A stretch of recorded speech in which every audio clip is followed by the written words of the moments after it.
Hello అందరికీ welcome to Ayesha's వంటలు. ఇవాల్టి వీడియో కమ్మని పెరుగు వడలు. ఈ ఎండలకి చల్లగా ఇవి తింటూ ఉంటే కడుపుకి హాయిగా ఉంటుంది. మరి అవి ఎలా చేయాలో చూసేద్దాం. దీనికోసం ముందుగా 1 కప్పు మినపప్పుని 2 గంటల పాటు నానబెట్టుకోవాలి. తర్వాత వీటిని ఒక మిక్సీ జార్లో వేసి రుచికి సరిపడా ఉప్పు, కొంచెం నీళ్లు పోసి మెత్తగా మిక్సీ పట్టుకోవాలి. ఇప్పుడు దీన్ని ఒక గిన్నెలోకి మార్చుకోవాలి.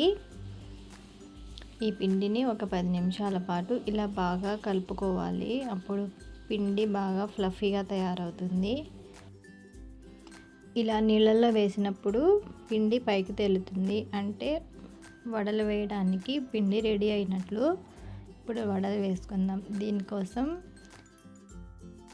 టీ వడగట్టే స్ట్రైనర్ ఉంది కదా, దాన్ని తడి చేత్తో కొంచెం తుడిచి ఇలా వడలు వేసుకోవాలి.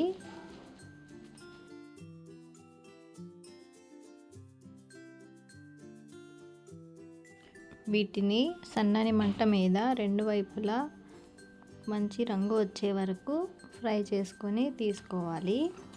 ఇలాగే అన్ని వడలు చేసుకోవాలి. ఇప్పుడు వేరొక గిన్నెలో 2 గ్లాసుల నీళ్లు పోసి మనం చేసుకున్న వడలను ఈ నీళ్ళల్లో పోసి ఒక 10 నిమిషాలు పక్కన పెట్టుకోవాలి. ఇప్పుడు పెరుగుని రెడీ చేసుకుందాం. దానికోసం వేరొక గిన్నెలో 1 కప్పు చిక్కటి పెరుగు తీసుకుని రుచికి సరిపడా ఉప్పు, కొంచెం నీళ్లు పోసుకొని బాగా కలిపి పక్కన పెట్టుకోవాలి. ఇప్పుడు దీనిలోకి తాలింపు పెట్టుకుందాం.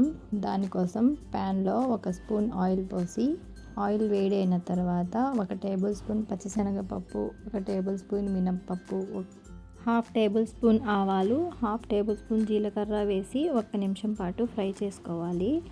ఇప్పుడు 2 పచ్చిమిరపకాయలు సన్నగా తరిగినవి, కొంచెం కరివేపాకు, ఇంకా కొంచెం కొత్తిమీర వేసుకుని 1 నిమిషం పాటు ఫ్రై చేసుకోవాలి.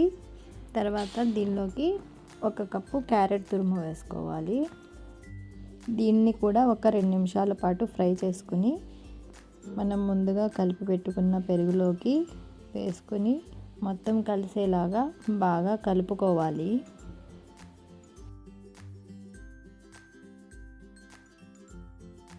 ఇప్పుడు మనం నీళ్ళలో వేసిన వడలను తీసి ఒక్కొక్కటిగా ఇలా కొంచెం ప్రెస్ చేసి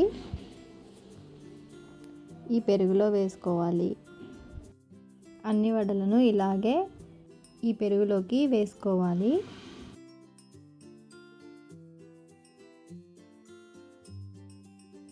ఇప్పుడు వీటిని 1 గంట సేపు ఫ్రిడ్జ్లో పెట్టుకొని చల్లగా సర్వ్ చేసుకోవటమే.